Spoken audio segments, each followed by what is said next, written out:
Dizer, tive muito em baixo este início de ano, até ao fim de 45 anos fui ao psiquiatra. Bom, ele deu-me umas pastilhas que me puseram mais ou menos novo. Luís, com a palavra. Muito bem, muito obrigado, Magdala, pelo convite. Bom, não sei se não tem demasiadas expectativas, mas a minha história é comum de um lado e um pouco incomum do outro lado. Eu nasci numa quinta, num sítio muito bonito entre Palmela, Setúbal e Sesimbra, na Serra da Rábida, e fui uma criança infeliz, mas isso passou-me aí por volta dos 16 anos. Tive problemas em aceitar a minha sexualidade. Eu sentia-me atraído por homens e mulheres e isso era muito confuso. É verdade que eu me apaixonava mais por mulheres e que o desejo eventualmente era mais com homens. E isso foi complicado de gerir e acho que por volta dos 16, 17 anos acabei por aceitar essa minha particularidade, digamos assim, mas que levou a que até muito tarde nunca tivesse tido relações, como é que é dizer, estáveis com pessoas, porque achava que não tinha muito para oferecer. O sentido tradicional da fidelidade não fazia sentido para mim e também não queria pôr o peso numa amante ou num amante da minha divisão interior nessa área. Depois eu fui um bom aluno, digamos assim, e ligado mesmo muito novo com o movimento antifascista. Eu cresci muito perto de Setúbal e, digamos, o meu liceu era um espaço de antifascismo, mesmo já em 71, portanto, conheci o movimento contra o regime fascista nessa altura. Depois participei naquele ano lindíssimo, muito complexo, entre 74 e 75, que digamos tínhamos a revolução todos os dias à nossa volta e foi uma experiência única, mas é verdade que nós tínhamos crescido num país conservador, judaico-cristão e muito repressivo, e aquela liberdade sexual e outras que aconteceu um pouco no mundo nos anos 70 não se refletiu imediatamente em Portugal. Portanto, os e as revolucionárias tinham dificuldade em se abraçar e em ter uma relação física, etc. Éramos muito mais intelectualizados do que aquilo que deveríamos ter sido. Acabando esta coisa, eu fui estudar para Lisboa e depois o curso que me atraía era a bioquímica e era a área do saber que mais me fascinava na altura, e acabei por ir estudar para Pierre et Marie Curie em Paris, que foi também uma experiência difícil. Paris, naquela altura, pós maio de 68, não era uma cidade tão acolhedora como se poderia imaginar, nem os franceses eram tão acolhedores quanto se poderia esperar, e devo dizer que foi difícil. Houve um pequeno episódio que, aliás, depois me marcou. Um dia fomos convidados, ou tivemos a oportunidade de conhecer a embaixatriz na Unesco, a antiga primeira-ministra e já falecida, que agora, de repente, faltou o nome, foi também deputada nas listas do Partido Socialista, mais tarde no programa, e ela fez-nos, aos estudantes, um acolhimento extraordinário e passou-nos a dar os convites, onde a gente podia ir comer e beber nas embaixadas, que ela não tinha tempo para ir. E, portanto, essa experiência e era uma pessoa absolutamente fascinante. Portanto, aí comecei uma parte da minha vida sexual e fascinei-me por uma experiência política que era do Partido Radical, sediado em Itália, mas que nunca foi um partido nacionalista ou de uma nação. No fim, acabou por se chamar Partido Radical Transnacional e era o Partido dos Direitos Humanos. Começou com uma luta pelo direito ao divórcio, agora parece quase uma coisa da pré-história, falar do direito ao divórcio. Em Portugal, a separação só veio depois do 25 de Abril, através do... Maria de Lourdes Pinto da Silva era a embaixatriz na altura em Paris e foi primeira-ministra de Portugal e a única, até hoje, mulher, para a nossa vergonha, digamos assim. Portanto, o Salgado Zenha, de facto, é que fez a reforma da Concordata com o Vaticano e muito lhe agradecemos, mas foi também a primeira força política que levou um gay, como se diz agora, homossexual, como se dizia na minha altura, ao Parlamento, assumido ao Parlamento italiano, que trabalhou a área da objeção de consciência, do antimilitarismo, digamos assim, de uma série de direitos civis que a tradição democristiana, comunista, mesmo com um PC italiano muito especial do tempo do Berlinguer, era ar fresco na minha cabeça em relação às outras forças políticas.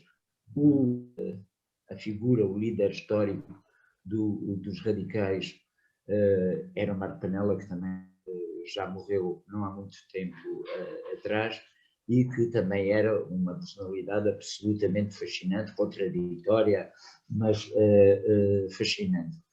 E, portanto, durante 4 anos fiz parte da direção do Partido Radical Transnacional, onde aprendi uma série de coisas e onde também, digamos, contando uma pequena história, e depois que era muito experimentalista e me achava muito sólido de cabeça, quis experimentar mais ou menos todas as coisas e acabei por experimentar também drogas. Ainda quando estava em Paris e em Londres, incluindo heroína e julgo que foi nessa altura, em 78, que ainda não se conhecia o vírus da hepatite C, que contraía a infecção por hepatite C, e que depois abandonei sozinho numa técnica que agora já não se usa, que era o desmama frio, ou cold turkey, o peru frio, como se dizia os ingleses, pedi uns amigos de um barco de pesca de Sesimbra para me levarem. Havia uns barcos onde havia droga e havia uns barcos onde não havia droga. Portanto, eu fui num dos barcos onde não havia droga e devo dizer que, como sobrevivi ao enjoo, a vomitar constantemente, às diarreias, a todas aquelas coisas associadas, quer com os barcos, quer com o desmame da heroína, me passou. E aí conheci gente muito iluminante, num certo sentido, e foi em 83, 84, que achei que o que estava a acontecer com as drogas e com a epidemia de VIH, na altura ainda não se falava tanto da epidemia de hepatite C, era um desastre, e que a escolha do mundo em proibir, e nesse sentido proibicionismo, que tinha sido bastante trágica, não tinha resolvido nenhuma das questões, as pessoas não deixaram de usar substâncias psicoativas, as pessoas passaram a ter, com o narcotráfico, com a repressão, com a falta de direitos e criminalização das pessoas que usavam drogas, verdadeiramente, para mim, era e é desastroso o caminho que se seguiu. Ainda bem que está aqui o professor Quintanilha, porque o professor Quintanilha foi um dos líderes, eu diria, com o Sócrates, apesar das histórias que agora temos sobre o Sócrates, mas esse lado do Sócrates convencemos, e o próprio Jorge Sampaio, que desbloqueou a situação a partir logo do ano em que foi eleito, em 1995. E depois o professor Quintanilha foi presidente da comissão a quem foi encarregue de estudar o problema das drogas e propor algumas alternativas, e é daí que vem a grande reforma da descriminalização e também da redução de riscos no plano ativo, o fim da teoria de que a abstinência era o único caminho a seguir, e portanto muito me lembro desses anos. E finalmente, então, no Partido Radical, apaixonei-me pela ideia do antiproibicionismo e pela reforma, um pouco à semelhança do que tinha sido a reforma pós o período da lei seca nos Estados Unidos com o álcool, que levou, sobretudo, ao crescimento das doenças associadas com o álcool, com o consumo de álcool, e ao aparecimento dos grandes traficantes, da máfia, digamos assim, e ainda hoje jogo, drogas, armas e trabalho sexual, em muitos casos, alimentam esta vida. Isto não quer dizer que eu seja um liberal, embora seja também liberal em muitas coisas, mas acho que a regulação é uma arma que pode ser, se inteligentemente usada, poderosa para ultrapassarmos esta crise imensa que continua a existir, embora em Portugal se tenha tornado muito menos visível face às reformas que houve e face até, contrariamente àquilo que se esperava, ou que alguns esperavam e tinham medo, Portugal se tornasse assim uma espécie de jardim da Europa para onde vinham todos os drogados, etc. E não foi nada disso, pelo contrário, a via do consumo injetado diminuiu, o número de pessoas a usar heroína diminuiu, o número de pessoas em tratamento aumentou exponencialmente, e mesmo inofensiva, diria eu, assim, de maneira mais provocatória, a cannabis não subiu aos níveis que existem nos países de grande proibição, etc. Portanto, parece-me que essa experiência portuguesa. Mas a experiência portuguesa, como o João Golão, que é o nosso czar há 25 anos na área das drogas, diz, foi o limite que era possível chegar dentro de um contexto de proibição. Ou seja, o Portugal não rompeu o paradigma da proibição. Portanto, eu iniciei o trabalho político, digamos assim, aqui, sobretudo na área das políticas de drogas, embora sempre muito ligado com aquilo que eu chamo que a classe dominante em Portugal chama os feos, porcos e maus, que inclui trabalhadores do sexo, as minorias sexuais, os utilizadores de droga, pessoas que passaram pela prisão,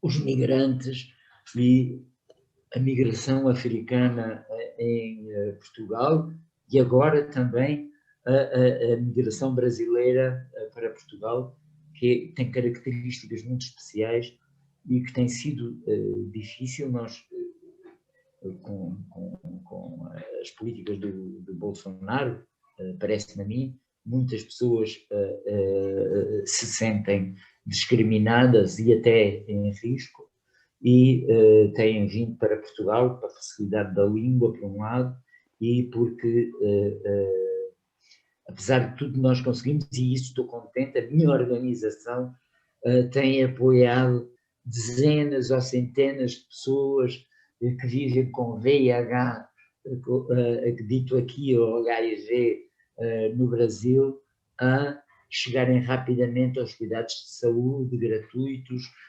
poderem continuar medicação ou iniciar, a tentar regularizar muitas pessoas que chegam e que estão ligadas com o trabalho sexual, ou mesmo a comunidade LGBT e muitas pessoas trans, que também têm muitas dificuldades em Portugal, mas provavelmente um pouco em todo o mundo.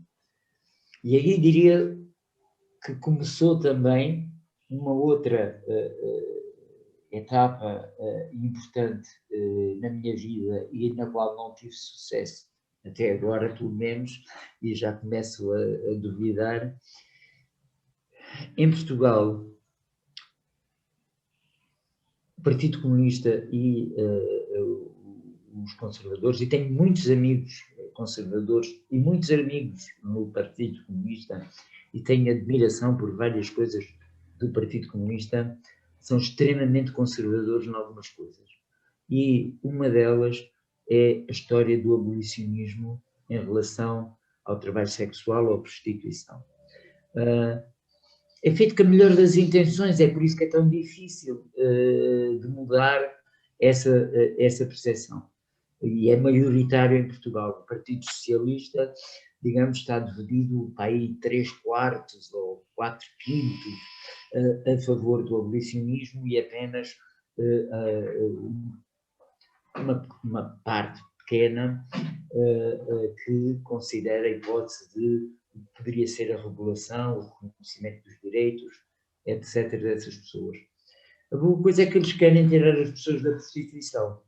Não é? A ideia é essa. Essa coisa não funciona. Não funciona como querem, porque as oportunidades... Há muitas pessoas que estão a fazer trabalho sexual porque não conseguem encontrar alternativas que lhes permitam viver.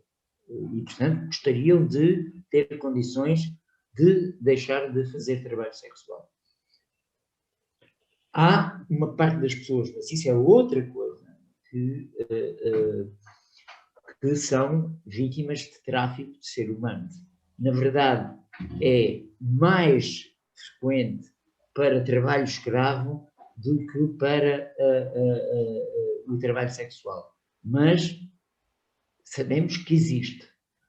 e existe violação de direitos de menores, etc. E, portanto, não, mas isso é outra coisa, isso precisa de ser combatido, desmantelado, dadas oportunidades para as pessoas saírem com segurança desses esquemas mafiosos, mas a ideia de que, e depois muitas feministas, também que algumas delas muito próximas do meu coração, não conseguem imaginar que uma mulher possa escolher o trabalho sexual. E nesse sentido, temos todo um movimento feminista muito ortodoxo contra esta situação. E aqui em Portugal isso tem sido mau. Tem, para vos dar um exemplo agora mais recente, a crise da Covid. Nós trabalhamos com os grupos que vos disse e toda a gente que tem VIH e hepatites e doenças transmissíveis. As pessoas em situação de sem-abrigo estavam mal antes da Covid, muito mal, e não ficaram melhor, obviamente, mas houve até algum apoio para as pessoas em situação de sem-abrigo que não havia antes da Covid. As pessoas que usam drogas de maneira muito problemática também estavam numa situação má e tiveram alguns problemas de interrupção das vias de comércio e de compra de determinadas drogas, etc. E tiveram problema. Mas o desastre foi sobre o grupo das pessoas pobres envolvidas no trabalho sexual. A maioria delas são imigrantes, estão em situação irregular, têm uma economia de sobrevivência mês a mês, com o confinamento deixaram de ter o que comer e como pagar a escola dos filhos e todas essas coisas, e portanto nós abrimos de emergência com uns amigos das Panteras Rosa, de quem eu gosto também muito, uma linha especial e arrancámos aqui uns dinheiros do fundo dos nossos taxos para pagar medicação. Havia muitas pessoas que não conseguiam pagar, mesmo aquelas que tinham medicação comparticipada, pagar a parte comparticipada ou pagar integralmente quando não tinham acesso a isso, e fizemos também distribuição de cabazes de produtos básicos para a sobrevivência. E portanto, a minha amiga, pronto, Fontinha, que é a líder, digamos, das abolicionistas em Portugal, eu dizia-lhe muitas vezes, eu gostava que você visse, de facto, a situação em que estão estas pessoas e o que faz nós não podermos regular esta atividade e dar condições às pessoas para poderem lá permanecer com direitos ou poderem sair quando tiverem alternativas. Pronto, também acabada essa história que foi e é ainda muito importante na minha vida e na vida do gato. E a outra coisa é que a ideia estereotipada de que as pessoas... Desculpa, Luís, eu vou ter que me ausentar, tenho que ir para uma outra reunião. Eu deixei-te uma mensagem e queria agradecer a tua participação. Um grande abraço. Eu tenho que me ir embora, mas queria agradecer. Eu vou contactá-lo um destes dias, mas não é já. Está bem? Obrigadíssimo. Um abraço. Vai estar gravado e muito recentemente vai ser publicado nas páginas da comunidade, e eu vou mandar por e-mail essa grande charla aqui, conversa com o Luís Mendão. Muito obrigado. Obrigada. E então, o que eu digo é que a ideia estereotipada do que é uma mulher ou uma mulher trans, ou até agora, mais recente, de um homem trans, ou de um homem, ou de um rapaz ou rapariga envolvido na coisa, são seres humanos, muitas vezes riquíssimos, com histórias inimagináveis, fizemos muitas amizades e não correspondem nada ao perfil que os abolicionistas fazem do que são estas pessoas. Portanto, isso agora. Então, Luís Mendão, história. Eu fui para a França, fiz, porque não havia cá, o curso de Bioquímica, fiz a licenciatura em Paris. Depois, quando no dia que me deram o diploma, fiquei em desespero porque disse: eu não quero ir para professor.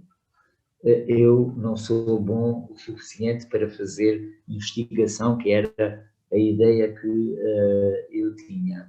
E nem sabia se queria sequer, mesmo com essa oportunidade, de viver num laboratório. E então fui para a casa de uns amigos em Itália e fiquei lá durante um ano a tentar perceber o que é que queria fazer da minha vida e foi lá, pronto, que conheci essa minha primeira experiência fora do antifascismo, do período revolucionário em Portugal. Foi praticamente a seguir que conheci esta questão dos direitos humanos como entidade fundamental em qualquer política e a não discriminação e inclusão de todas as pessoas e das chamadas minorias. Voltei para Portugal e como continuava a não saber o que é que queria fazer, tinha um primo de quem gostava e gosto muito, que trabalha ainda comigo, que tinha o sonho de fazer um dancing, uma discoteca, de Abacete, que estava na moda, acho que foi do Brasil, que veio desde uma coisa qualquer e que muita juventude ficou muito apanhada pela vida noturna e pelas danceterias, digamos assim. Eu disse: olha, eu acho que vou ajudá-lo a fazer isso, depois fico lá um ano, porque não sei o que é ele fazer, mas pronto, ajudo a construir esse sonho e depois saio facilmente porque ia de encontrar outra coisa. Não foi nada assim.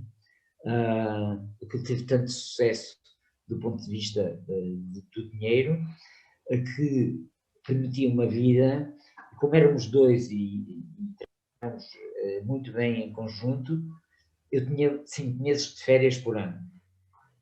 E ele outras tantas. Só trabalhávamos em conjunto os 2 meses de verão. E depois, ora, estava um mês estava um, 3 meses estava um, e trabalhava-se também só aos fins de semana. E isso permitiu-me, eu ganhava mais em 1980, em termos absolutos, do que ganho hoje, em 2021. E, portanto, isso permitiu-me fazer atividade política, ativismo, advocacia, permitiu-me viajar, ir e ficar muito tempo em determinados sítios que me interessavam muito, e dinheiro permite a liberdade também, digamos assim, ou pelo menos um tipo de liberdade. E, portanto, fiquei lá 15 anos a fazer atividades, etc., mas, portanto, tinha tempo sem fim de férias e isso permitiu-me trabalhar muito nas coisas em que eu acreditava e que julgava que podia ser ilegal, que tinha caído a SIDA em cima de nós, ou a AIDS em cima de nós naquela altura. Eu sabia que tinha tido comportamentos que tinham um risco, e fui fazer um teste e veio negativo. Depois tive em 96, que acho que foi, não, em 86 foi quando me infectei, tive um síndrome de seroconversão ou soroconversão, como se diz no Brasil, daqueles tremendos.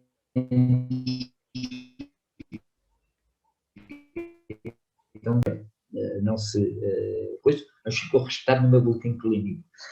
Então, 10 anos depois, 7 anos depois, comecei a ter uma série de doenças estranhíssimas e condições de saúde estranhas. Só pensava, mas o que é que me aconteceu, o que é que me está a acontecer? E verdadeiramente eu sentia a morrer, sem perceber que tinha 35 anos, e dizer, o que é que se passa? A minha vida foi muito intensa, eu aos 35 anos puxo a terra para entrar no carro como o meu avô que tem 90 e não sei, se calhar a minha vida um pouco dissoluta extinguiu-se, não gastei-a. Depois dizia também muitas vezes a brincar que eu tive todo o sexo, todas as drogas, todo o álcool e todo o prazer até aos 35 anos e esgotei a minha cota que eu me tinha reservado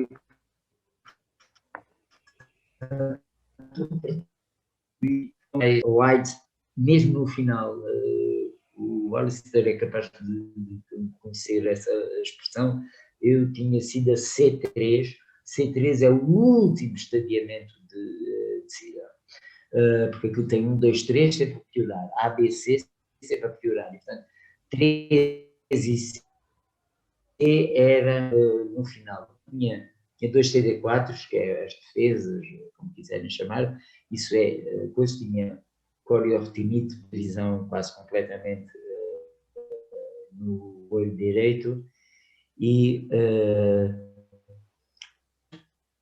pensei, era o que se conhecia na altura, que eu teria 1 ano de vida, 2, se as coisas corressem muito maravilhosamente, porque eu sabia, tinha informação para isso, que já tinha sido há pelo menos 1 ano ou 2, e que, portanto, a média máxima de esperança de vida naquela altura era de 3 anos, assim, e em declínio vertiginoso, digamos também. E aí a primeira coisa, interrompi muita da minha atividade, reformei-me do trabalho que tinha e preparei-me para morrer, sem nenhum regret, como dizem os franceses, e o meu médico acabou por, é um dos grandes especialistas do HIV em Portugal, que se chama Kamal Nassim, um homem de origem indiana e que a família passou por Moçambique, e que eu lhe disse, olha, Kamal, eu preciso, a minha situação está tão complicada, até do ponto de vista financeiro, pela primeira vez, eu depois de 15 anos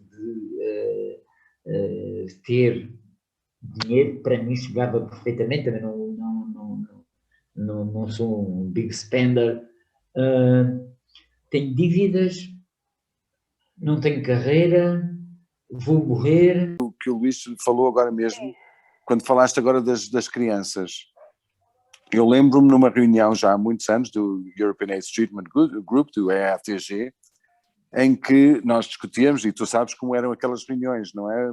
Brutais com as companhias. A ex-companheira, julgo que é a ex-companheira do Alistair, foi chair do EATG, do EATG, que era a grande organização de tratamentos na Europa. Europeu. Que depois, praticamente 20 anos depois, fui também presidente do IATG. Também foste. Sim, e mais o Wim van Velde, que também era belga, mas era e é, mas vivia aqui em Portugal, entretanto foi para a África do Sul, e neste momento é de novo um português, que é o Ricardo Fernandes, que é aqui diretor e executivo. Portanto, é um grupo. Mas o IATG, pronto, foi continua a ser uma organização importante, mas naquela altura a questão das crianças apareceu, porque eu lembro na primeira reunião a que eu fui, eu acho que era eu e o, como é que se chamava o italiano, o Vittorio, não era? O tipo da Landsaid, era o Vittorio, acho eu. Sim. Eu acho que no meio daqueles homens todos, era eu e ele os únicos que éramos heterossexuais. Portanto, aquilo era uma organização praticamente de homens gay, com uma problemática muito ligada ao dia-a-dia de um homem homossexual, urbano, etc., não é? E começamos a levantar, e depois a Ana posteriormente, não é, também, como é óbvio, a questão de mulheres, porque começou a haver, quando falaste no Resurgence que houve no princípio dos anos 2000, também as mulheres heterossexuais também começaram a ter muito mais casos de infecção. E então as crianças eram completamente secundárias, não é? As mulheres também não eram particularmente importantes, não se faziam os ensaios clínicos, só um bocadinho, desculpem, estava a aumentar uma chamada que eu desliguei. As mulheres, os ensaios clínicos incidiam principalmente em homens, e acima de tudo as crianças não queriam desenvolver, as companhias não queriam desenvolver formulações pediátricas. E então a solução, eu lembro-me, já não me lembro se foi a Roche, não me lembro qual foi a companhia, porque já lá vão muitos anos, que numa destas reuniões dizia não, mas nós solucionamos o problema. Nós fazemos, portanto, os comprimidos naquele tempo também eram muito grandes, lembras-te bem disso, não é? Alguns eram muito grandes, faz parte dos comprimidos, e nós companhia, investimos em terapeutas para ensinar as crianças a engolir os comprimidos. Esta era a solução da companhia para para a pediatria. Portanto, não era desenvolver uma formulação pediátrica, mas sim ajudar os miúdos a engolir comprimidos grandes, pronto. Quer dizer, nós vivíamos num mundo um bocadinho louco a certa altura, não é? Havia coisas destas, eu lembro-me, nós éramos um grupo europeu, mas na altura, fazíamos a revisão de protocolos, não é? De ensaios clínicos. E depois nós íamos encontrar aquelas coisas que eles escondiam no meio de como eles faziam os ensaios em África com zero ética. Sim. E nós, como grupo europeu, nós dizíamos, calma, mas quer dizer, nós não vamos aceitar isto para nós em África. Quer dizer, era tudo assim, era um mundo completamente alucinante. Com as crianças havia um problema gigantesco que levou muitos anos, para além de a transformação que foi necessário fazer no EATG, para que finalmente percebessem que isto não era uma questão exclusiva dos homens gays. Foi um trabalho pesado. Mas com as crianças havia um problema, é que 99% das crianças com AIDS, com HIV, viviam nos países que não podiam pagar os medicamentos. Eram pouquíssimas aqui. E, portanto, eram non-market, como eles costumam sim, exatamente. É triste, é revoltante ouvir isto, mas finalmente, apesar de tudo, e alguns de nós tiveram nessa coisa, mesmo a FDA e depois mais tarde aquilo que passou a ser a EMA, passaram a impor que houvesse ensaio, para darem autorização de venda, passaram a impor que num determinado prazo houvesse os estudos com crianças e com mais mulheres, etc., porque ainda hoje, muitas vezes, um ensaio clínico tem 80% de homens. E agora já não tão brancos como eram na altura, mas porque mesmo os homens de origem africana, etc., são muito afetados. Mas absolutamente verdade. E as questões mas com isto eu não queria diminuir de alguma forma a importância que os homens homossexuais tiveram no fim dos anos 80 e principalmente dos anos 90 para tornar isto acelerar, portanto, fazer o fast tracking da medicação, etc., que é uma coisa que foi quase inédita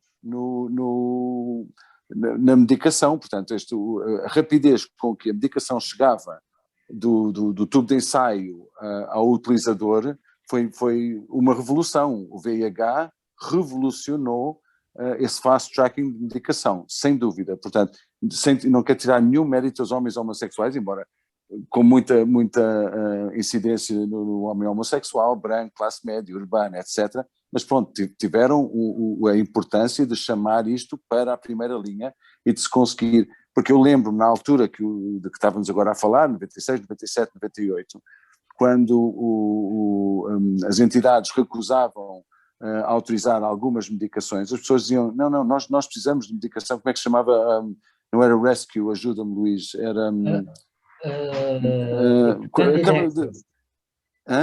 Havia um Expanded Access. Sim, não, mas era quando já não havia mais nada, já tinhas tomado tudo, não era resgate, não era rescue, havia era termo de resgate, sim. Era de resgate, em que tu já tinhas tomado tudo e qual era a diferença, quer dizer, entre morreres da medicação ou morreres da doença.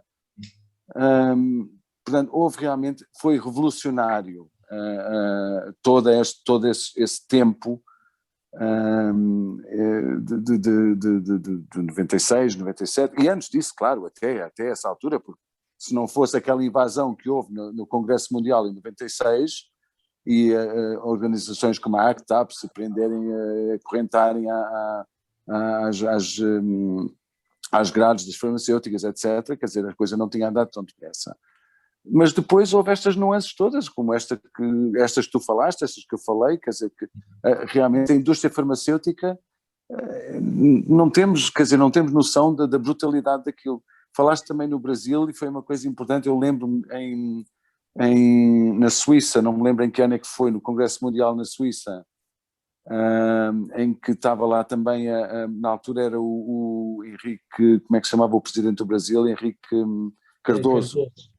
A mulher do Henrique Cardoso, exatamente, a mulher dele teve um papel relevante no Brasil em relação principalmente à prevenção, mas o Brasil fez uma coisa que a Índia também fez, foi lixar-se para as patentes. Lembras-te disso? E disseram, não queremos saber das patentes, nós precisamos de medicar as pessoas. E então começaram a fabricar sem patente, ou quer dizer, a fugir às patentes, não é? De alguma medicação. Mas foi realmente um período, e tudo isso que tu falaste, quando eu estava a dizer que chamou-me outra vez à memória o Going Back to Work, aquele de repente, homens que como o Luís se tinham preparado para morrer, homens e mulheres, mas naquela altura eram principalmente homens, tinham vendido as casas, tinham entregue os life insurance e estavam a gozar o último tempo que pensavam que ia ser de vida, e de repente vem esta medicação e vira tudo de pernas para o ar. Não é? E então o trabalho da Elton John AIDS Foundation e daquela do Freddie Mercury, do Phoenix Mercury Trust, etc., começou a ajudar estes programas, não é? Do Getting Back to Work, as pessoas voltarem a viver uma vida que tinham desistido dela. Tinham achado, pronto, estavam condenados, tinham 1 ano, 2 anos, 3 anos, exatamente tudo aquilo que o Luís disse era o que estava a passar naquela altura. E depois de repente virou tudo ao contrário. Diz Luís. Só para contar 2 pequenas histórias, mas que foram muito importantes naquela altura. A passagem da medicação com 2 medicamentos para 3, que é a grande revolução, é quando temos uma nova classe e 3 medicamentos, aconteceu porque havia um ensaio clínico a decorrer com Videx e outra tarefa qualquer, e havia um ensaio clínico a decorrer com o primeiro inibidor da protease, que tinha muitos problemas, que se chamava Saquinavir, da Roche. E havia um Maduro que entrou nos 2 ensaios clínicos, e era a única pessoa que estava bem quer num, quer noutro, era eu que estava a tomar 3 medicamentos. A FDA teve uma enorme resistência ao pedido do ECTAP, do TAG, mesmo dos primeiros grupos aqui da Europa, para dizer: vocês não podem queimar isto, têm que redesenhar o ensaio clínico para não comparar 2 com 0 ou 1 com 0, mas comparar 3 com 2 e, mesmo assim, ao fim de 6 meses, se houver alguma... se como nós estamos convencidos, houver uma demonstração da superioridade do regime com 3, passar tudo para 3. E isto encurtou, provavelmente, em 3 anos, e, portanto, foi decisivo para dezenas de milhares de pessoas no mundo, termos chegado a uma solução capaz antes disso. A outra pequena história era que, muitos anos depois, uma das coisas que aconteceu foi que, de repente, houve um desenvolvimento no tratamento da hepatite C. O tratamento da hepatite C era uma coisa medieval, de estrutura, e que metade das pessoas não se curavam e a outra parte praticamente não sobrevivia aos tratamentos. E eu e muitos outros, em 2008, fizemos parte do Community Advisory Board, que pela primeira vez tinha os ativistas europeus e americanos, e que nos encontrávamos com como é que se chama? Com as empresas que estavam a desenvolver os novos medicamentos. E os primeiros que foram desenvolvidos eram terríveis também, porque eram o tratamento anterior com mais um medicamento que acrescentava efeitos secundários. Tinha um pouquinho mais de eficácia, mas coisa.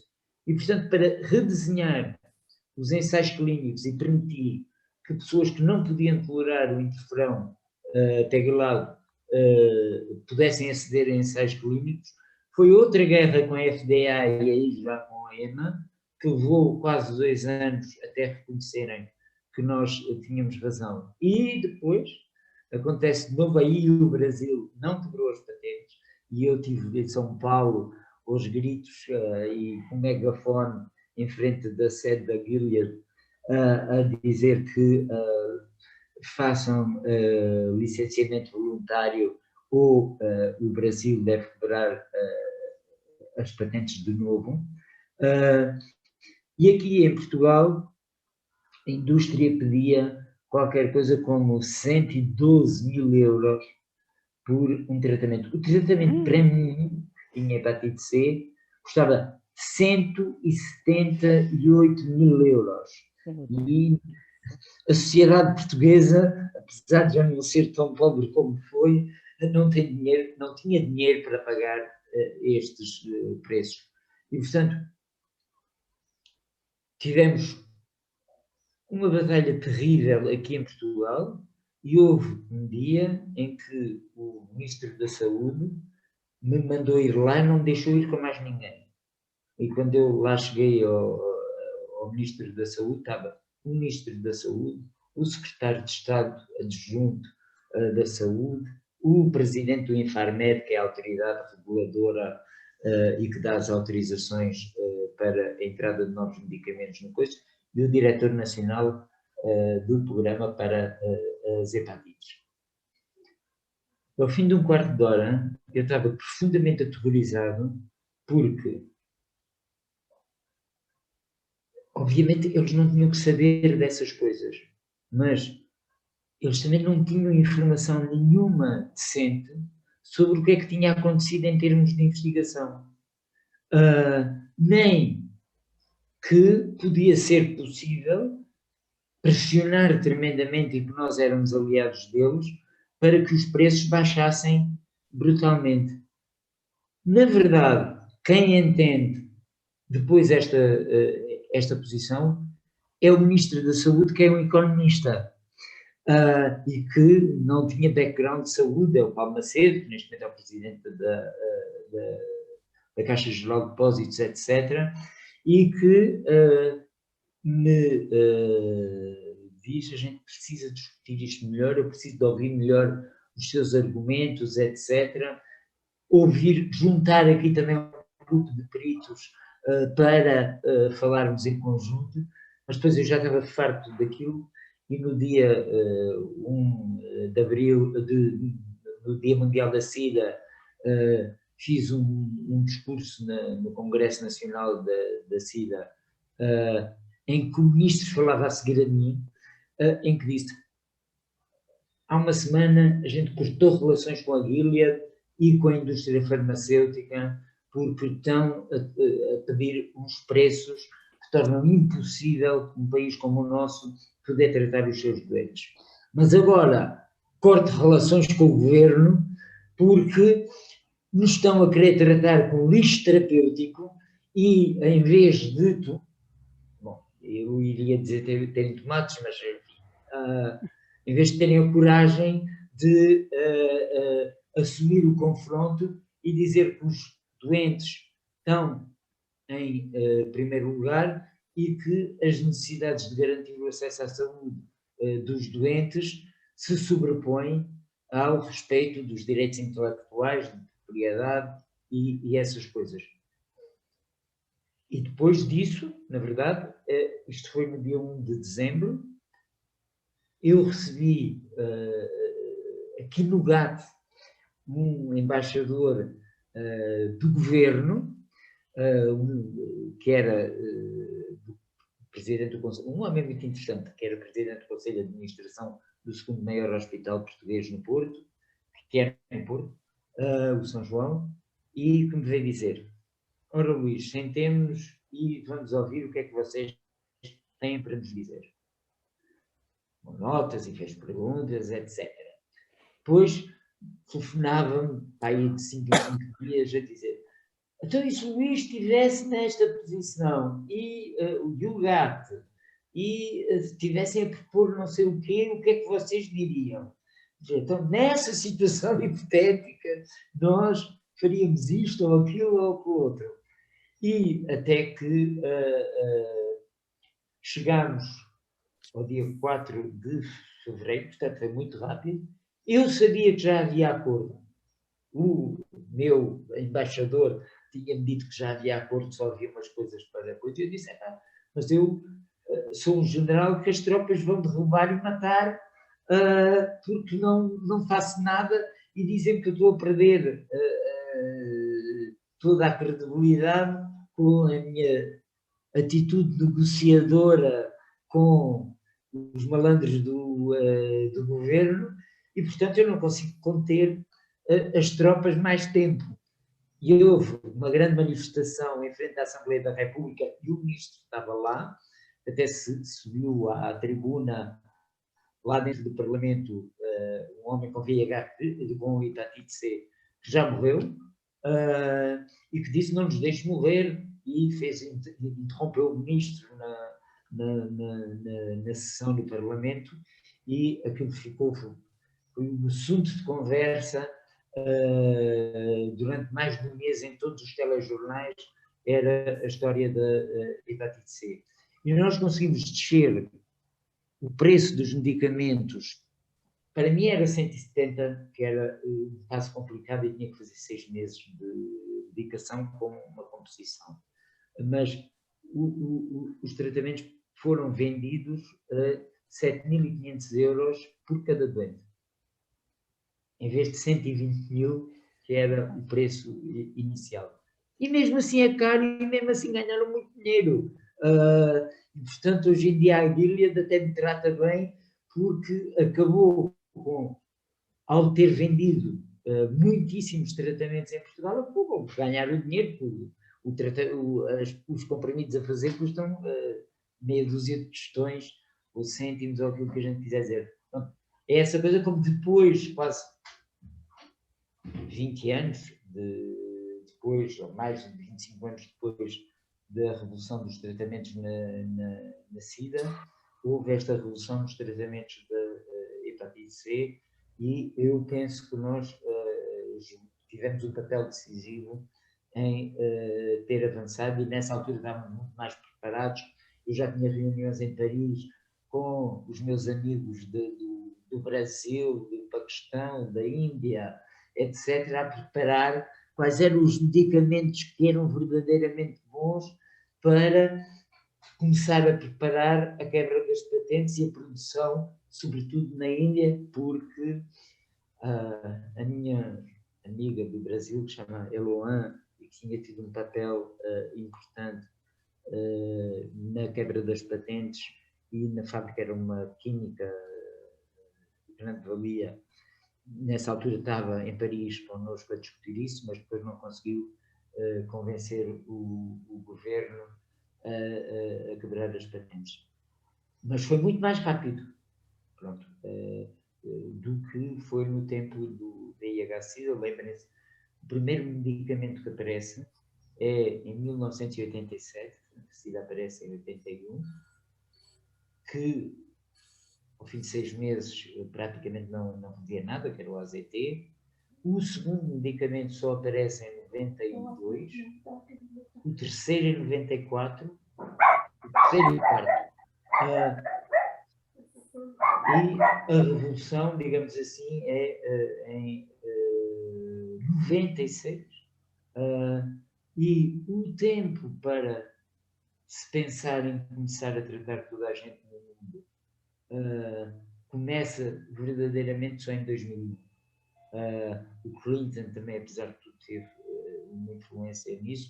O Mandela foi absolutamente essencial contra o próprio governo da África do Sul, que estava muito convencido das teorias conspirativas de que a SIDA tinha sido inventada pelos ocidentais e que os medicamentos eram só para a indústria farmacêutica enriquecer, porque as pessoas morriam era de tuberculose, infecções, de outras coisas, não havia a morte por SIDA muito bem preparada. Pronto, tá? Mais 2 histórias, estas do ativismo das pessoas com doença. O que acabaste de dizer até faz lembrar um bocadinho certos aspectos desta história do Covid, não é? Sim. Um bocadinho. Mas eu agora, só para rematar, Magdala, e depois eu passo-te a bola, porque eu sei que estás doida para falar, doida. Mas deixa-me só... Não. Hoje, mais do que nunca, eu tenho muito para ouvir, acredito. É verdadeiro isso. Mas deixa-me só dizer a propósito... Eu estou preocupada com o tempo, entendeu? Porque já tem o tempo aí finalizado. Eu vou ser muito rápido. Vou ser muito rápido. A minha ansiedade assim é por isso, o tempo. Não. Mas o que o Luís acabou de dizer em relação à rapidez com que as coisas aconteceram no caso da hepatite versus aquilo que aconteceu no caso do VIH, eu lembro-me de ter sido convidado, não me lembro em que anos, há muitos anos, a uma reunião em Bruxelas da Federação da Indústria Farmacêutica. E então eles convidaram uma série de community groups, ou grupos de comunidade, ou patient groups, etc., para esta reunião. E eu fui a esta reunião e eles, claro que estas reuniões estão sempre pré-programadas para eles terem o resultado que querem, porque no fundo o que eles querem é que a comunidade diga que sim àquilo que eles querem que a comunidade diga que sim. Uhum. E então eles dividiram aquilo em vários workshops. Eu lembro de estar numa workshop com vários outros grupos de comunidade ou representativos de pacientes. E estava tudo mais ou menos a dizer amém, amém, amém, e eu disse calma, quer dizer, nós não estamos aqui para dizer amém, nós era isto e aquilo e tudo, já não me lembro o que é que disse, mas eu sei bem, de certeza que vens da área do VIH-Sida, porque isso com certeza, quer dizer, as mudanças, nós não podemos estar aqui signing off, não é, a pôr de cruz, a assinar de cruz, tudo aquilo que a indústria farmacêutica pretende, não é? É por isso que eles começaram a financiar, tanto que o European AIDS Treatment Group era chamado o European Air Travel Group, porque no princípio, antes de termos aquele primeiro local em Frankfurt e depois o outro em Bruxelas, e agora não sei, mas as companhias faziam-nos viajar pela Europa toda, alojando-nos em hotéis de 5 estrelas, pondo facilidades enormes para cativar, não é, os elementos da comunidade. Até que nós mudamos a figura. Isso é outra história, podíamos estar aqui agora a falar da história do EATG, é outra coisa. Mas isto para dizer que tivemos que pôr um travão e dizer, não, isto não pode ser assim, isto tem que ser também nos nossos termos, nós temos que ditar alguns destes termos. E apesar da potencial fragilidade, não, conseguiu-se. E conseguiu-se fazer mudança, e consegue-se ainda hoje fazer mudança, e o resultado disso é um dos resultados é aquilo que o Luís descreveu, e que nos lembramos de ver, não é, nos média, etc., essa história da dedicação e ver também como estas companhias lucram, porque de 120 passam para 7,5 e ainda ganham dinheiro. Pronto, e com isto eu calmo. Magdala. Não, aqui a área específica de saúde, de coisa, a minha questão, não, as minhas questões não são realmente tão relacionadas à questão da saúde, das vacinas, não, é realmente a questão da participação política. Deixa aqui, Luís, e logo no início das suas palavras, falou de uma certa manutenção, se eu entendi bem, de uma certa manutenção do proibicionismo em Portugal, já no passado. E você me falou isso e eu disse que eu fiquei aqui atenta a essa questão, a manutenção do proibicionismo de Portugal.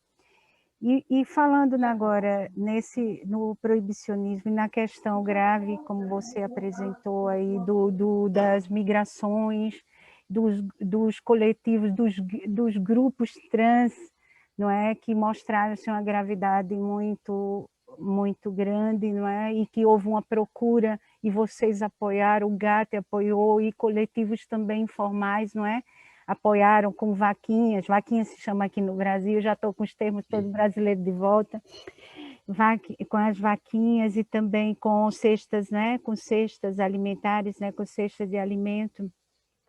E voltando agora a essa questão do proibicionismo, para você não ficou claro que agora a situação, o quadro tanto dos migrantes, não é, dos trans, tanto que seja no uso, na questão da droga, na questão da assistência, do apoio, não é, dos direitos civis, não ficou mais claro que as questões dos abolicionismo e do proibicionismo é um verdadeiro fracasso para a proteção desses grupos, já que existe uma ideia de que a ideia do abolicionismo e do proibicionismo é defender os grupos. Como é que você viu agora, nesse momento do Covid, essas situações todas? Elas se agravaram? Essa questão do fracasso do proibicionismo, do fracasso também do abolicionismo, ou não? Você faz algum paralelo em relação a isso? Seguramente agravaram-se. E dizer ainda mais uma coisa. Em relação ao Luís, em 1990, que tentou formar uma frente, e que não me arrependo, de bem-pensantes, de pessoas que eram consideradas exemplos sociais, etc. E hoje, eu acho que é indispensável que a voz das pessoas esteja lá. Que a voz das mulheres trans, dos homens trans, bissexuais, das lésbicas, etc., esteja lá, que a voz de quem faz trabalho sexual esteja lá e por aí fora. Das pessoas que usam drogas, esteja lá, porque acho que depois, se, digamos, essa energia enzimática, nas palavras do bioquímico, não estiver lá, as outras pessoas, por muito bem intencionadas que sejam, aquilo não é a vida delas, não é a prioridade delas. E, portanto, não sentem a urgência nem a violência da situação que existe neste momento. E por isso, se há duas áreas em que nós continuamos, e eu pessoalmente, mas também aqui o GAT e alguns aliados verdadeiramente empenhados, é, por um lado, e vamos ter agora uma grande campanha que é muito arriscada e é aquelas coisas como a gente gosta, que 50% ou menos de hipóteses de ganhar e mais de 50% de hipóteses de perder. Vamos tentar pedir e promover uma iniciativa de cidadãos e cidadãs para a legalização de, vocês chamam de maconha, aqui cannabis, etc. Porque nos parece que houve uma mudança sobre o conhecimento e que a liberdade individual do adulto, se quiser usar, não tem que ir a buscar isso no mercado negro, não tem que ser violentado pela polícia, não tem que ir para a prisão, etc. Essa é uma das, eu diria, mas das minhas últimas grandes batalhas nestes próximos tempos. Em relação à questão do trabalho sexual, a situação, à partida, é ainda mais complexa. Porque, como disse, nós só temos o Bloco de Esquerda que é a favor da regulamentação, o Bloco de Esquerda não chega a ter 1/5 dos deputados no Parlamento, o Partido Comunista e o Centro Democrático Social absolutamente contra, 2 ou 3 vozes discordantes nos sociais-democratas e meia dúzia de vozes discordantes no Partido Socialista. Ora, para ter uma mudança legal que mude esta situação, nós precisamos de criar uma maioria a favor. O Quintanilha vai ser um dos nossos em África para no Parlamento nos apoiar.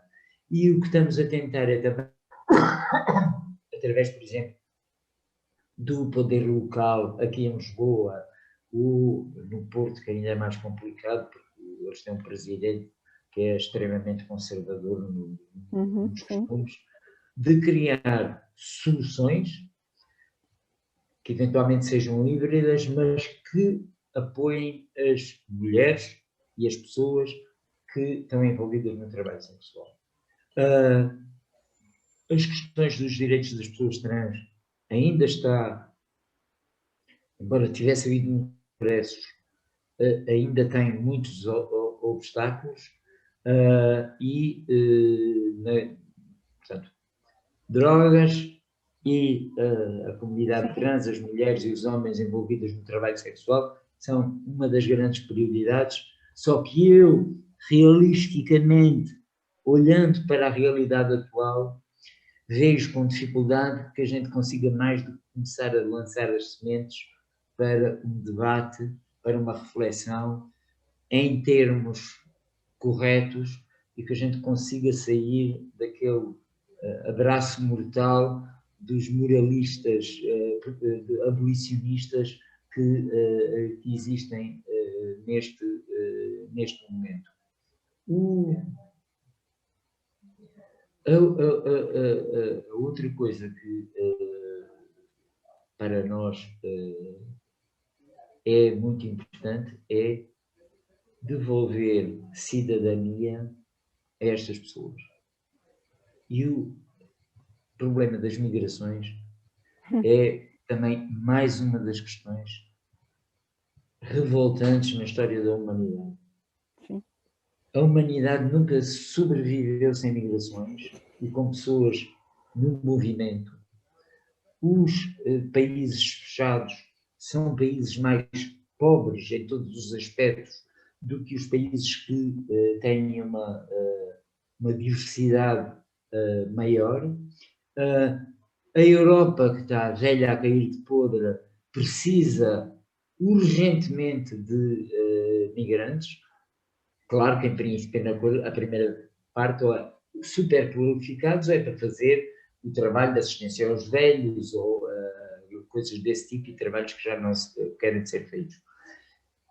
E Portugal tem uma legislação, e nós temos uma legislação, e temos um pequeno consenso maioritário de que os imigrantes devem ser condições de integração mesmo que seja às vezes lá nos moldes um pouco moralistas deles.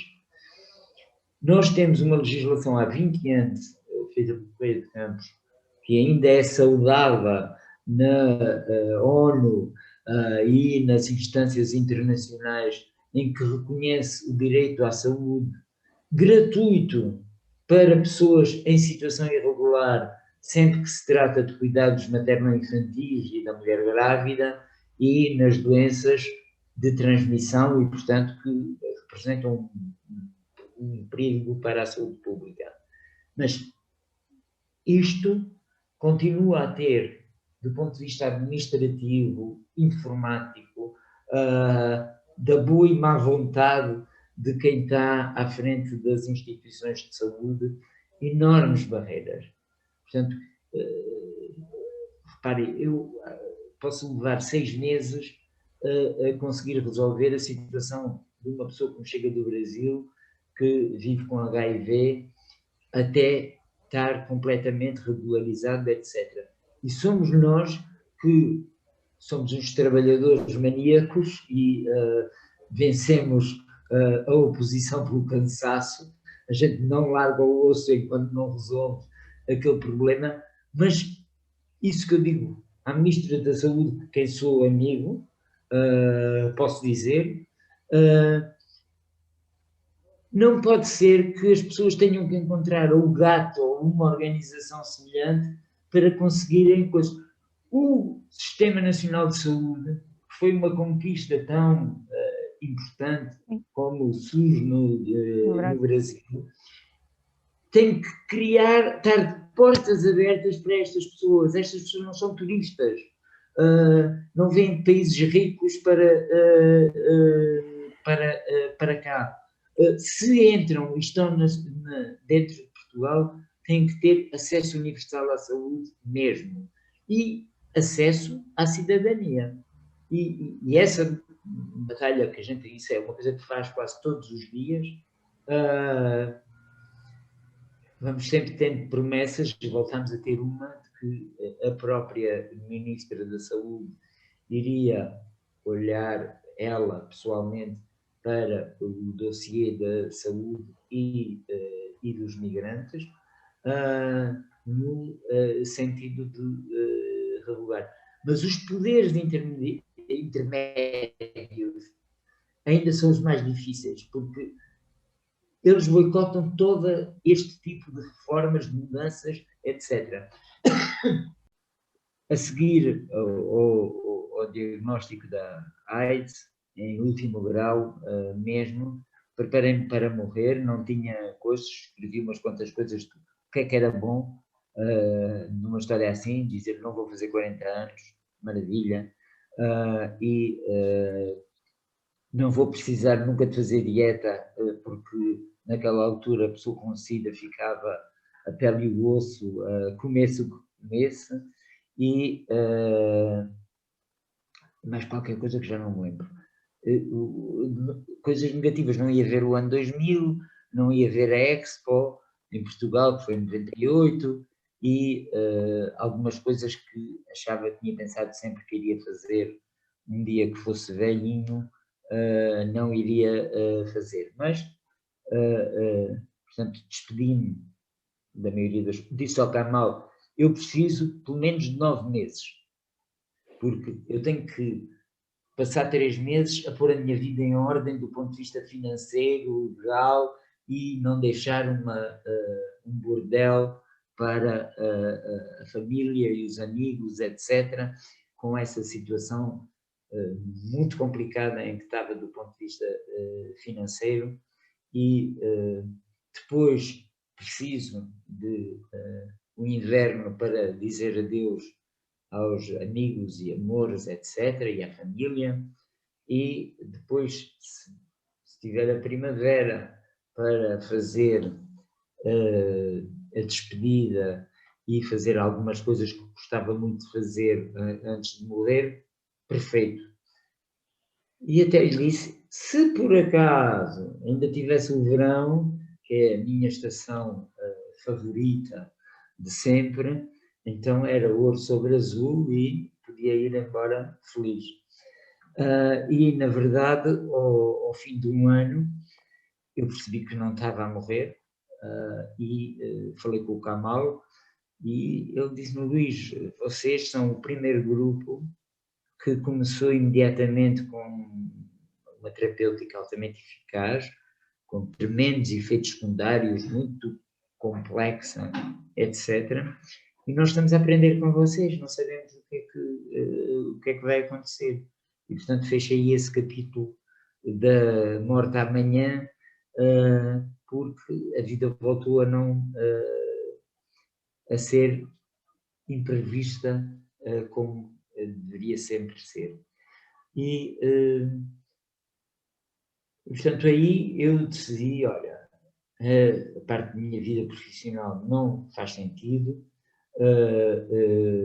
vendi metade da minha casa para pagar dívidas e despachar as coisas, e pensei que ia ficar com um dinheiro que daria para um ano, que era aquilo que eu pensava sobreviver.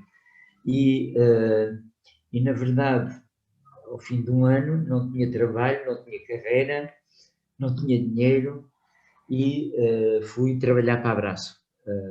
E, portanto, voltei à vida ativa, a coordenar um projeto que se chamava Back to Work, ou seja, porque este movimento de mortos-vivos que estavam a voltar com os novos tratamentos à vida ativa, estava a acontecer em todo o mundo, que tinha acesso aos medicamentos, obviamente. E também me lembro que nesse projeto, que envolvia muitos países europeus, chegámos rapidamente à conclusão que na Inglaterra, na Alemanha, na França, numa série de países ricos, as pessoas tinham medo de voltar ao trabalho porque os apoios sociais às pessoas com HIV/AIDS eram muito bons. Em Portugal, como a pensão que eu tinha, que me deram de invalidez, era de 200 euros, penso eu, talvez nem chegasse. Nós tínhamos mesmo que ir trabalhar se queríamos comer, porque o apoio social nos nossos países mais do Sul era muito miserável e insuficiente. E, portanto, a partir daí começa a minha vida mais ligada com HIV, com outras populações-chave fora do trabalho que tinha feito com trabalho sexual e, sobretudo, com pessoas que usavam drogas, e começa o trabalho nesta área, onde fizemos muita coisa, e estou contente com a organização. Aliás, alguns dos anos mais felizes da minha vida, apesar da doença e do peso que é habituarmos a um corpo doente, foram dos melhores anos da minha vida e dos mais felizes, diria eu. Para vos contextualizar o que é que aconteceu entre ter voltado para Portugal e feito a danceteria e ter começado a ganhar dinheiro, e quando fui diagnosticado com SIDA, uma grande parte foi dedicada à intervenção em torno da reforma das políticas de drogas. Fiz primeiro parte da Liga Internacional Antiproibicionista, que era presidida por uma maravilhosa amiga do Canadá, uma juíza, que tinha escrito o relatório minoritário. Eu sempre gostei de relatórios minoritários, e depois fundei aqui em Portugal a Associação Radical Antiproibicionista, em 87, e depois voltei a trabalhar intensamente a partir de 1990 nesta área, a tentar convencer uma série de pessoas que eram importantes na vida portuguesa, a vários níveis, de que deveríamos encontrar um outro caminho para a situação e o problema das drogas em Portugal, e em 1994 fundámos a Associação Portuguesa Antiproibicionista, com gente da direita até à esquerda, economistas, artistas. O único drogado era eu, digamos assim, porque todos os outros tinham uma imagem que era acima de qualquer suspeita, e era isso que eu queria e que nós queríamos, era tornar credível este debate, era que o cidadão comum pudesse entender que havia uma série de pessoas, que muitos deles se habituaram a respeitar, que estavam a dizer coisas que mereciam ser ouvidas e não ser vistas. Isto é um grupo de loucos e a gente nem vai prestar atenção ao que se diz. E aí acho que foi mesmo uma grande parte da minha atividade nesta área. É estranho porque, sendo eu bissexual, nunca estive muito ligado aos movimentos LGBT, porque eu gostava mais de trabalhar em coisas, acho que sou um pouquinho voltairiano, que não me dizem exatamente respeito. Eu tinha superado a questão das drogas há muito tempo, e portanto não trabalhei muito nas questões LGBT, e contrariamente ao que se poderia pensar. Na verdade trabalhei mais depois do VIH. E então aí começa essa segunda vida, incerta, depois de ter sido completamente certa. Eu sabia qual era a data limite em que era provável que ainda tivesse vivo, e depois era muito improvável que tivesse vivo, e isso foi uma experiência transformadora, porque viver com AIDS, SIDA, era poder falar na primeira pessoa, e alguma diferenciação que eu tinha do ponto de vista intelectual, do ponto de vista até emocional, etc., ajudava-me a, não era ser porta-voz dos outros, nós somos porta-vozes muitas vezes de nós mesmos, mas ao dar a cara, em Portugal, durante muitos anos, só houve 4, 5 pessoas que assumiram publicamente que tinham HIV, ou ainda menos SIDA. E isso é um indicador de como, apesar do mito que toda a discriminação e a exclusão e estigma desapareceram, quase 40 mil pessoas em tratamento em Portugal, não é? Hoje em dia temos 7, evoluímos um bocado, temos para aí 7 pessoas que assumem publicamente que vivem com HIV. E para mim isso era um pouco um desespero. Compreendo perfeitamente como algumas pessoas se põem em risco ao revelarem a sua condição sorológica, e perdem empregos e são discriminados a todos os outros níveis, e nos cuidados de saúde, principalmente fora dos sítios onde se trata o HIV, isso continua a ser inacreditavelmente muito corrente.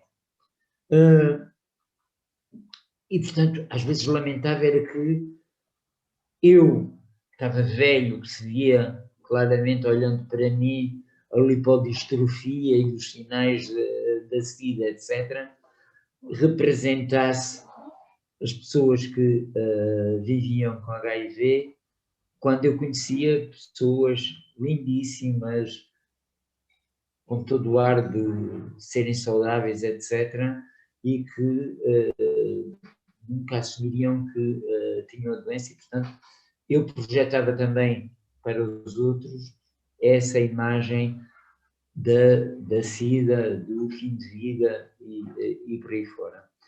E então, isso abriu-me oportunidades. Eu participei nas mais variadas conferências, fui à Assembleia Geral várias vezes da ONU, aquela coisa maravilhosa que foi em 2001, a primeira Assembleia Geral sobre a SIDA, que puseram lá o laço vermelho na ONU, etc. Fui muitas outras vezes, tive reuniões na Organização Mundial de Saúde, na ECDC, aqui na OEDT, etc. Conheci muita gente fascinante e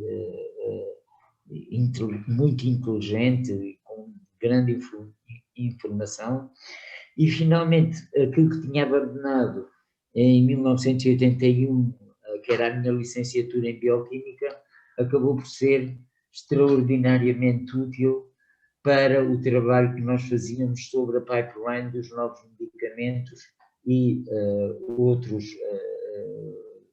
utensílios médicos ou ferramentas médicas que eram necessárias para o progresso da qualidade do tratamento e da qualidade de vida e o tempo de sobrevivência das pessoas que vivem com VIH, e, portanto, tive uma boa parte da minha vida depois embrenhado em ensaios clínicos, em discutir a questão das patentes, o movimento terrível com as farmacêuticas, quando se percebeu que não, sem quebrar as patentes não se conseguiria tratar o sul do mundo, e 90% da infecção estava em África. E, portanto, não foi há tanto tempo, em 2001, que pessoas muito inteligentes, muito consideradas e bem intencionadas disseram publicamente que para a África a única solução era investir na prevenção, porque aqueles que tinham a infecção, que eram 20 milhões, iam morrer. E a luta de Mandela e de muitos outros para mudar essa situação foi avassaladora. O Brasil, na altura, acabou por ter um papel muito importante que, bom, honestamente, se calhar é o Bolsonaro, não sei, não quero fazer julgamentos sobre a vida interna do Brasil, mas passou a ter posições muito mais conservadoras em relação a essas questões do que teve naquela altura. E, portanto, houve coisas em que fiz parte de quem fez alguma diferença. Teve coisas onde foram combates magníficos, mas que não chegámos aos resultados que pretendíamos. O GATT, neste momento, é uma espécie de grande circo da humanidade, com utilizadores de droga, trans, gays, pessoas que fizeram trabalho sexual ou ainda fazem, pessoas que usam drogas, migrantes africanos, migrantes de qualquer parte do mundo, e portanto, mesmo na organização e no trabalho, nós sentimos essa diversidade do mundo e essa riqueza e beleza do mundo, porque a gente diz, desculpem, nós não somos os feios, porcos e maus, pelo contrário, as nossas noites são muito mais bonitas que os vossos dias. E, portanto, essa construção de uma organização inclusiva, que neste momento tem já cerca de 120 pessoas a trabalhar, algumas das quais aos 40 anos nunca tinham tido um trabalho, é muito gratificante.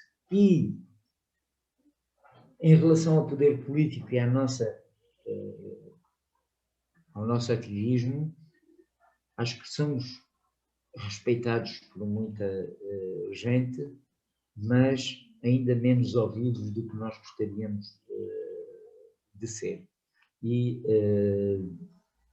portanto, parece-me que se pode fazer muito mais e melhor do que aquilo que se está a fazer. Reconheço progresso. Lembro-me, por exemplo, quando, porque eu sou bom em matemática, começámos a ver nos números o aumento depois da grande mantra do preservativo durante os anos 90, começámos a ver em 2000 os pequenos sinais de uma epidemia a crescer de novo entre os homens que têm sexo com homens. E como ninguém, porque em Portugal era o grande combate dos direitos civis, o direito ao casamento, o direito à adoção, etc., os gays, bissexuais, etc., não queriam ter mais a conotação da SIDA. Eu dizia, mas vocês estão-nos a discriminar, porque somos tão... Quem tem VIH-Sida é tão cidadão como uma pessoa LGBTI. Portanto, esse medo de ficarem associados com a epidemia de VIH, a mim não me parece que faça muito sentido, mas percebia perfeitamente porque é que havia essa coisa. E, portanto, houve uma negação da própria comunidade de que entre 2000 e 2010 a infecção estava a explodir de novo entre os homens que têm sexo com homens e as mulheres trans. As mulheres trans são um grupo mais pequeno e, portanto, não têm uma grande expressão numérica, mas são também o grupo que, mais ainda que os utilizadores de drogas injetáveis, se infectou. Temos sítios onde mais de 50% das mulheres trans que fizeram trabalho sexual e que muitas vezes também usaram drogas, etc., são infectadas pelo VIH. E, portanto, acho que a gente participou na mudança de vidas individuais, de direitos de alguns grupos e de alguma transformação sempre insuficiente para mim social, e que é o que nos faz seguir em frente e continuar a trabalhar. Dizer, como já tinha dito há bocado, que este inverno, já agora também digo, eu tenho uma mãe com 93 anos, que já vive um pouco neste mundo e um pouco no mundo da fantasia, mas conhece-me perfeitamente, e há cerca de 10 anos atrás veio ficar muito tempo na minha casa para me ajudar, e foi ficando incapacitada, e neste momento eu sou o principal cuidador da minha mãe. Tenho uma pessoa brasileira, uma afro-brasileira que é estranho que nem no Brasil nem em Portugal se tivesse criado a expressão do afro-brasileiro ou afro-português que se usa tanto nos Estados Unidos, etc. Mas essa mulher vai para lá às 9 da manhã, sai às 7 da tarde, e depois todos os dias, incluindo fins de semana, eu tenho que tomar conta da minha mãe. E faço com gosto, mas entre os problemas com o gato, os problemas pessoais e de saúde e esta questão, fui-me abaixo. Pronto. Entrei numa fossa e agora rio disso, digo assim, não. isto não pode ser, porque eu vou acabar muito mal e as pessoas à minha volta também, e portanto eu preciso encontrar aqui algum tipo de ajuda. E 45 anos depois da minha primeira ida a um psiquiatra, fui de novo a um psiquiatra de quem gosto muito e com quem trabalhávamos aqui no GAT, sobretudo com pessoas em situação de sem-abrigo ou sem-teto, e pessoas que usam drogas, também mulheres trans e imigrantes em situação irregular, e fez muitíssimo bem o ter pedido ajuda e apoio, ter partilhado com os colegas do GAD, não com a minha mãe, porque se calhar ia mais confusão que outra coisa, com a família e com os amigos, permitiu-me recuperar uma energia, um equilíbrio, uma vontade de viver e de fazer que estava a desvanecer-se. E, portanto, contente com o modo como isto aconteceu, eu ainda venho dos tempos da antipsiquiatria, portanto, tinha grande resistência aos psis, e os psiquiatras em Portugal dominavam o mundo da atenção e dos cuidados às pessoas com dependência de drogas, e foi um desastre do meu ponto de vista, porque eles queriam salvar a alma daquelas pessoas e o corpo morria de sida, de VIH, de outras coisas, para primeiro que eles aceitassem que a abstinência não era a única maneira e que era a maneira mais ineficaz de lidar com a maioria destas situações de consumos. Foi muito, muito difícil, e eles fizeram uma oposição dura a todas as reformas que aconteceram. Neste momento, pronto, muitos deles deram um salto, outros também queimaram os fusíveis e já não estão em grande condição de trabalho, mas digamos que essa desconfiança de um conjunto de psiquiatras e psicólogos tinha muitas razões de ser. Muitos dos meus amigos psiquiatras e psicólogos não entendem porque é que nós, a comunidade, temos tantas desconfianças em relação ao modo como eles nos tratam e veem, que é paternalista, que é tentando moldar as pessoas à sua imagem, mas de facto também é verdade que hoje em dia muitos psicólogos e muitos psiquiatras, e sempre houve grandes psiquiatras, que se moldaram, entenderam algumas das coisas que estavam em jogo. Acho que a SIDA também revolucionou isso.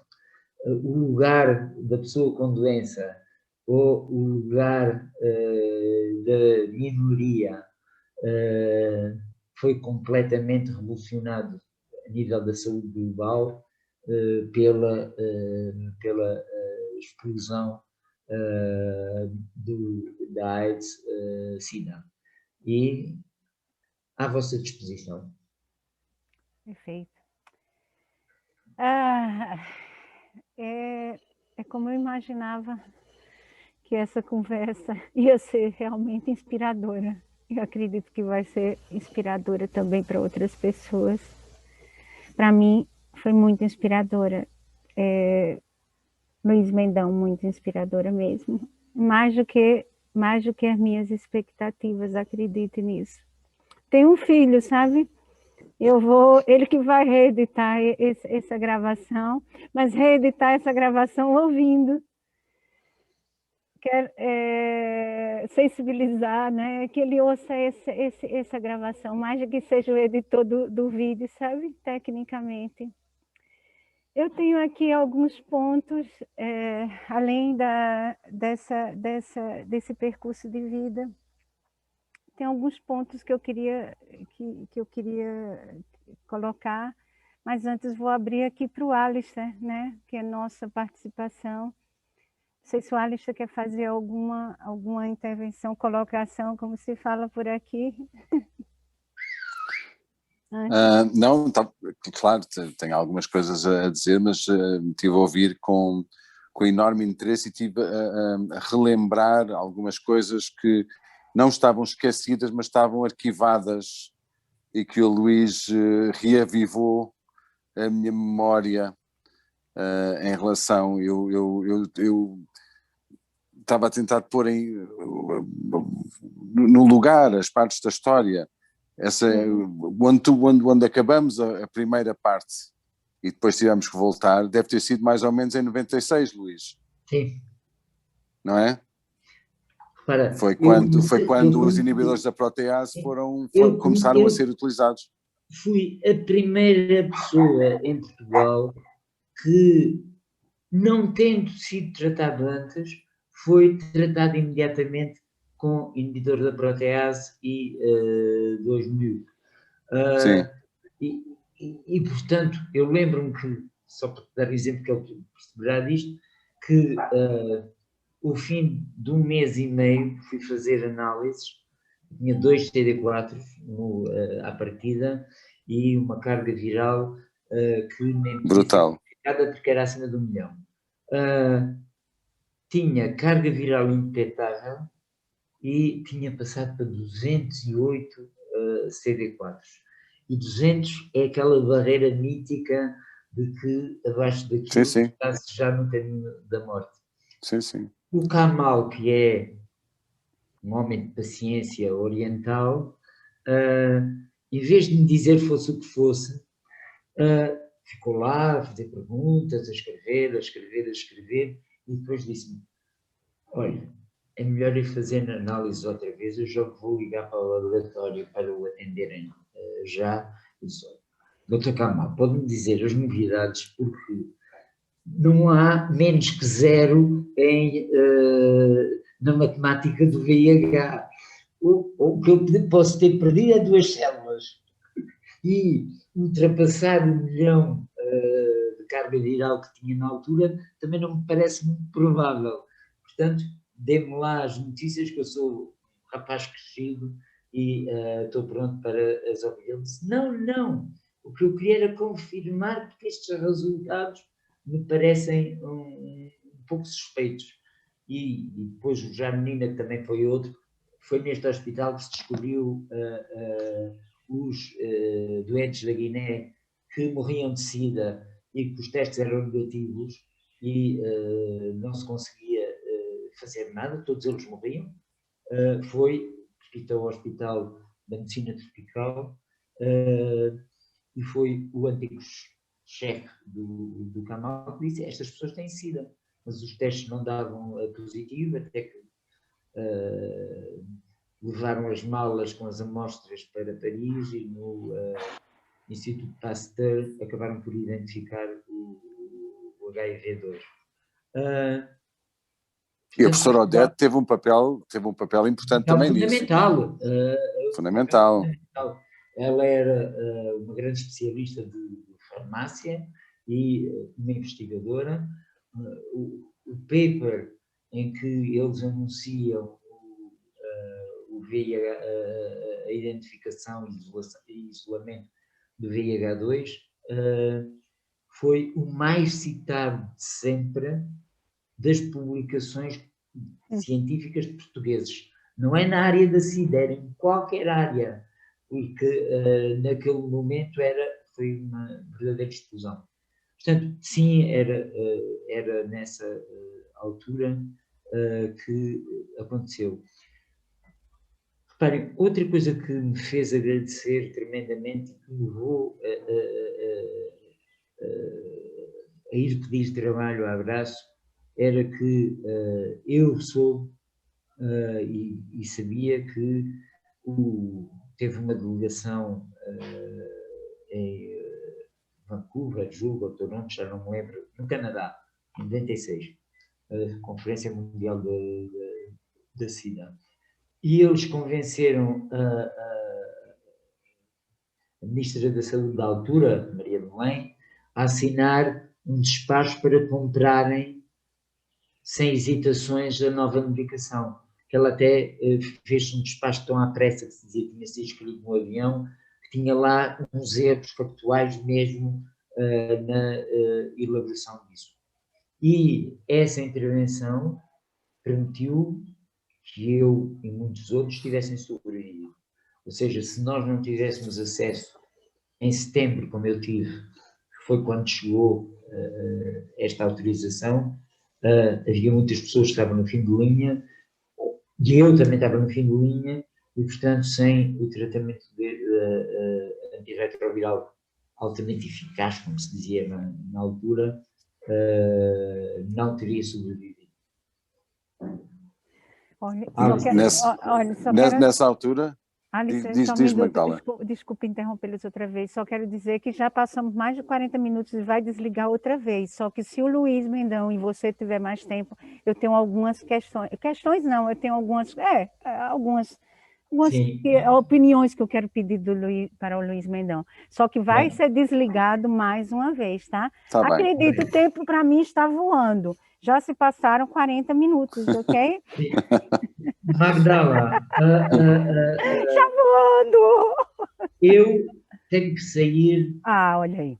Não, espera, daqui a meia hora, 40 minutos no máximo. Então está de bom tamanho. Então temos um último bloco, ou seja, o terceiro e último, sempre é o terceiro, né, Alice? É interessante, né? Vai até o terceiro aqui. É o terceiro bloco. Não, faltam 4 minutos para desligar, né? Mas eu ia dizer que aquilo que aconteceu com o Luís, aquilo que aconteceu contigo, Luís, foi também, de certa maneira, como nunca tinhas feito nenhuma medicação antes, não tinhas nenhuma resistência, estavas virgem, não é? Portanto, aquilo foi de uma eficácia enorme para ti naquela altura, não é?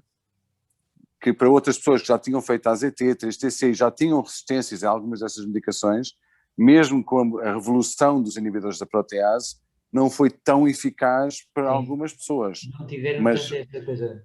Repara, o Jaime, que é outro dos históricos daquela altura da descoberta do VIH2, etc., que é um homem muito brilhante, mas também muito distraído, etc., que me via todas as semanas, porque eu ia todas as semanas ao hospital ser monitorizado e por aí fora. Ele dizia, você qualquer dia pode ganhar a sua vida a contar esta história. A gente nunca tivemos aqui no hospital, e somos quem vê naquela altura mais casos destes, uma recuperação tão extraordinária em tão pouco tempo e por aí fora. Aliás, eu dizia, se tiver 7 anos com carga viral indetetável, é provável que fique curado. Na verdade, nem com 21 anos com carga viral indetetável se fica curado, mas era o entusiasmo também que ele tinha em relação a isso. Fantástico. Diz-me. Não, pois naquela altura, portanto, isso aconteceu e houve pessoas que tiveram mais sorte, mas também, Luís, vais-te lembrar muito bem da grande guerra que tivemos a partir dessa altura para a frente, com uma parte da classe médica, e não vamos aqui apontar dedos a ninguém, em relação às pessoas infectadas pelo VIH e utilizadoras ativas de drogas, que a classe médica, ou alguns membros dessa classe, recusavam prescrever os inibidores da protease a essas pessoas por acharem que não iam ser aderentes, portanto não iam conseguir ser aderentes à medicação e como tal iriam criar resistências muito precoces que iriam eventualmente ser transmitidas, porque naquela altura ainda estávamos no meio da pandemia da transmissão endovenosa, não é? Já estávamos todos a trabalhar na rua para isso, etc. Mas continuava. Mais duras, e olha que não completamente ganha. Sim. Ou seja, ainda dentro de se uma grande maioria hoje passados 30 anos, praticamente, mudou, ainda há uma percentagem de pessoas que acham duas coisas assustadoras. Uma é que isso não devemos tratar porque eles podem contribuir para a disseminação de vírus resistentes, e outra, ainda mais assustadora, que é porque é que nós, a sociedade dos bons, estamos a investir e a pagar tanto dinheiro por pessoas que até não tiveram cuidado, não é? humana. Isso eles não dizem de viva voz, às vezes em conversas mais informais, nem fora, mas está lá, mesmo pesado, com os migrantes, com as pessoas que fazem trabalho sexual, mesmo assim com os gays talvez um pouco menos, embora com os gays exista muito, eles são culpados do que aconteceu. Tem coisa que foram castigados, que são os promíscuos, etc. E portanto, são culpados. Basicamente, as criancinhas eram as únicas que tinham nascido sem pecado, mas nascem com o pecado original e, portanto, eram hemofílicos que tinham sido infectados